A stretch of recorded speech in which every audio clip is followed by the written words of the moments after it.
Bismillahirrahmanirrahim. Alhamdulillahirabbil alamin.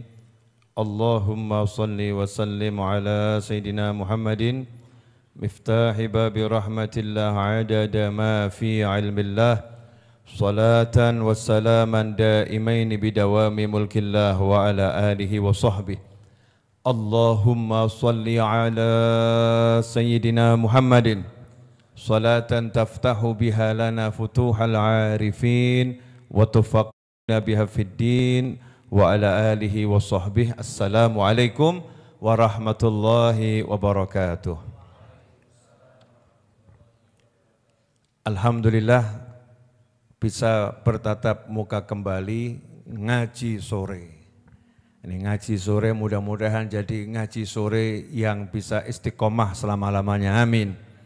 Bukan hanya di bulan suci Ramadan, tapi di bulan-bulan yang lain. Yang ngaji sore, enggak usah lama-lama, tapi insya Allah barokah, berkah. Pada sore hari ini saya ambil judul jangan pesimis. Kalau yang kemarin melepas beban, bagi yang belum menyaksikan episode melepas beban bisa dilihat di channel YouTube Habib Novel Al-Idrus. Di bagian left itu ada rekamannya dengan judul melepas beban. Sore hari ini judulnya jangan pesimis. Pesimis itu bahasa Indonesianya apa? Ya pesimis ya. Satu kata yang diambil dari bahasa asing diadopsi jadi bahasa Indonesia. Kalau dijabarkan pesimis itu artinya berprasangka buruk. Ya, berprasangka buruk. Tidak mungkin bisa, susah untuk digapai. Wah, itu bukan kelas saya. Kalau saya nggak mungkin bisa mendapatkan itu. Nah, ini kalimat-kalimat orang yang pesimis. Pesimis ini muncul karena satu hal. Ya, muncul karena satu hal. Insya Allah akan saya jelaskan setelah iklan yang berikut ini. Ya, iklannya apa? Buat sahabatku dimanapun antum berada, jangan lupa yang belum punya buku Manusia Langit bisa beli buku Manusia Langit dengan kirim pesan di browser dengan mengetikkan wa.link/beli. Ya, itu pesannya.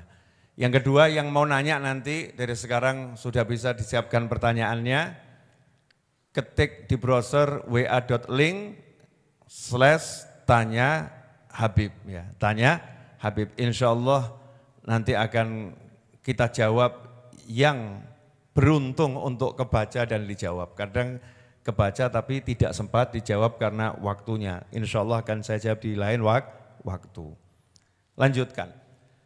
Pesimis karena melihat ke depan dan melihat yang dimiliki, akhirnya jadinya enggak berani melanjutkan perjalanan. Jadinya enggak berani melanjutkan perjalanan. Saya mau kasih contoh. Antum mau pergi ke Jogja. Mau pergi ke Jogja. Punya motor. Ya, punya motor. Jam 5 sore dari Solo. Jam 7 malam harus sampai di Jogja. Baru jalan 10 menit bannya pecah atau bocor. Pertanyaannya, optimis sampai Jogja jam 7 atau pesimis? Ayo. Pesimis ya? Jalan 10 menit ban pecah, nambalnya berapa lama, bla bla bla bla bla bla bla. Enggak mungkin jam 7 sampai di Jogja. Akhirnya tidak jadi melanjutkan perjalanan. Belum lagi ada teman-teman yang lain yang menyertai rasa enggak enak hati, rasa sumpek, rasa gelo, kecewa dan lain sebagainya. Betul begitu? Ya, satu contoh sederhana. Contoh yang berikutnya. Mau yang paling gampang saja, yang nggak usah terlampau jauh ya, nggak usah terlampau jauh. Mau jadi anak sekolah ini, ranking 1 di kelas. Ya, mau jadi ranking 1 di kelas. Tapi nilai matematika selalu 5. Sementara ujian kurang 1 bulan lagi. Pertanyaannya, agak pesimis atau optimis? Jelas pesimis ya Pak. 5 terus kok mau jadi juara 1, waktu tinggal 1 bulan. Contoh berikutnya, 1 bulan lagi pemberangkatan haji. Pendaftaran haji sudah ditutup dan kamu enggak punya uang. Pol ya, bulan depan pemberangkatan haji, pendaftaran haji sudah ditutup dan kamu enggak punya uang. Terus ada teman bilang, yuk haji bareng sama saya yuk. Mumpung saya tahun ini haji, kamu haji bareng sama saya ya. Pertanyaannya, pesimis atau optimis? Ngajinya pakai nanya aja ya. Pesimis ya? Wow, tahun depan aja insya Allah itu pun ya kalau uangnya cukup, bla bla bla bla bla bla bla. Akhirnya bilang tidak bisa. Nah pesimis ini timbul karena melihat yang dimiliki tidak cukup untuk mendapatkan yang diinginkan. Melihat yang dimiliki tidak cukup untuk mendapatkan apa yang diinginkan. Pertama itu. Yang kedua, melihat hambatan di depan terlampau besar. Hambatan di depan terlampau besar. 2 hal inilah yang sering terjadi ketika orang punya pengen akhirnya undur diri. Punya keinginan akhirnya diurungkan. Karena melihat yang dimiliki enggak cukup untuk mendapatkan yang diinginkan dan hambatan di depan terlampau besar. Mau beli rumah, rata-rata rumah harganya 200 juta, sementara tabungannya hanya 5 juta. Yang dimiliki enggak cukup untuk mendapatkan yang diinginkan, sementara hambatan di depan terlampau besar. Ternyata syarat untuk beli rumah itu harus punya BPJS dan kawan-kawannya, sementara dia belum punya KTP. Pol-polan ya. Waduh loh di sini saya pernah ketemu KTP belum buat BP. Ya mungkin dari kebiasaannya gitu kan ya. Terus solusinya bagaimana nih obatnya nih, obat penyakit yang satu ini. Padahal ini kan wajar saja ya, wajar. Sebetulnya itu penyakit tauhid yang mengerikan. Penyakit tauhid yang mengerikan, penyakit hati yang membahayakan. Kenapa? Kebiasaan melangkah tidak bismillah, tapi melangkah dengan melihat, ya melihat kemampuannya, sementara dia gak pernah punya kemampuan. Manusia itu kalau melangkah jangan lihat kemampuannya. Kalau lihat itu Allah subhanahu wa ta'ala. Maksudnya bagaimana? Sadar diri uang 5 juta. Betul ya? Saya enggak mampu. Tapi lihat Allah. Allah maha mampu.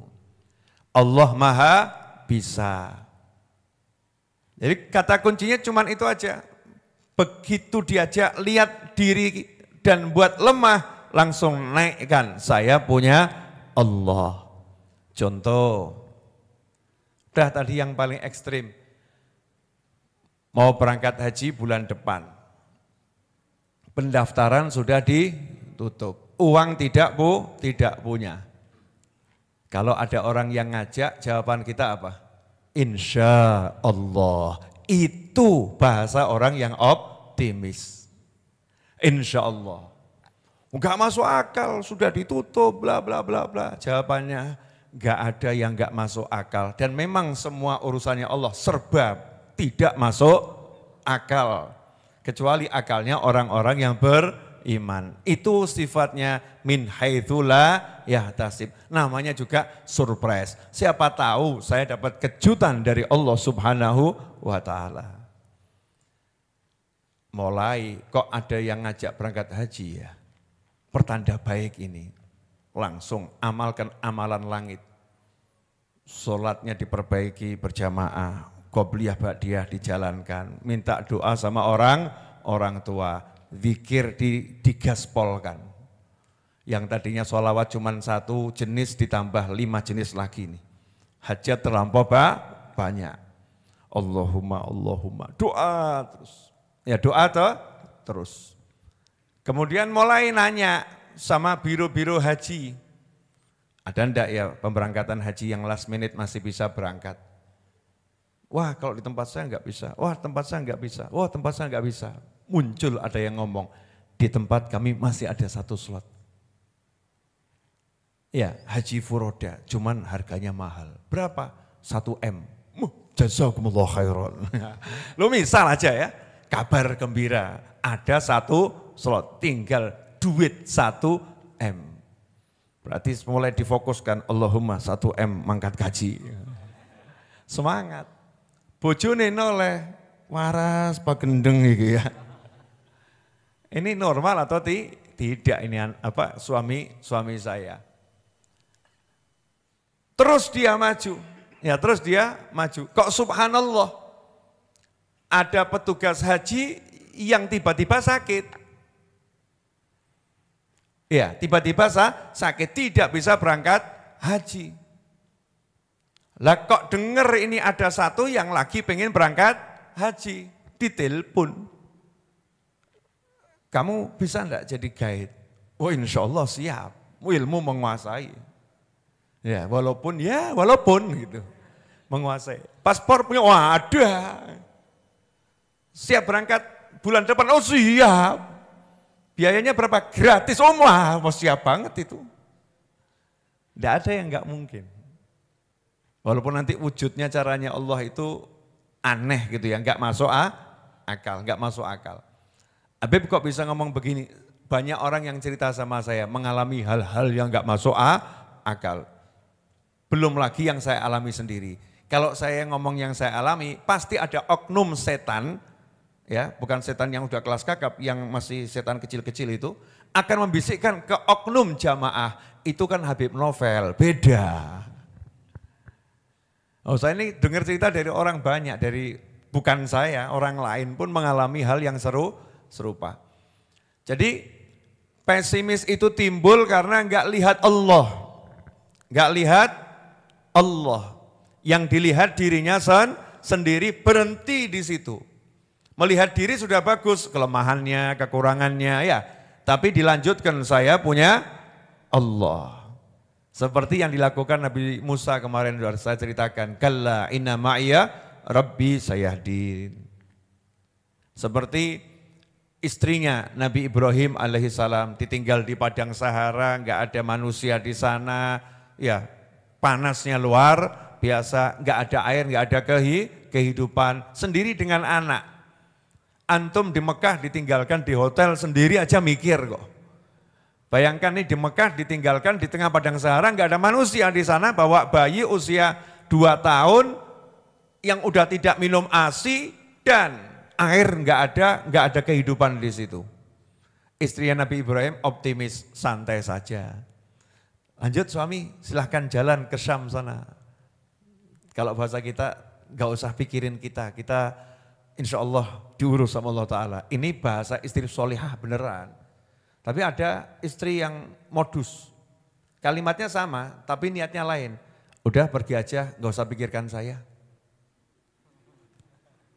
Paham enggak? Katanya kurang paham yang belum nikah itu ya. Yang sudah nikah itu. Udah kamu pergi aja, gak usah pikirkan saya.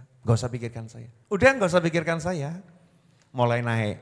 Udah, gak usah pikirkan saya. Ini maksudnya bukan seperti istrinya Nabi Ibrahim lain. Kalau istri Nabi Ibrahim, gak usah pikirkan saya, tenangkan hatimu, Allah bersama kami. Allah bersama kita. Pasti Allah yang ngurus. Optimis. Air habis, bayi nangis. pol-polan kan, nggak ada siapa-siapa. Sofa Marwah jelas nggak ada air, lari Sofa Marwah, optimis. Makanya orang yang berkali-kali umroh, sa'i Sofa Marwah, kok masih pesimis? Nah, ini umrohnya masih belum paham berarti. Ya, umrohnya belum paham. Sofa Marwah, optimis dapat air. Padahal nggak ada air, nggak masuk akal.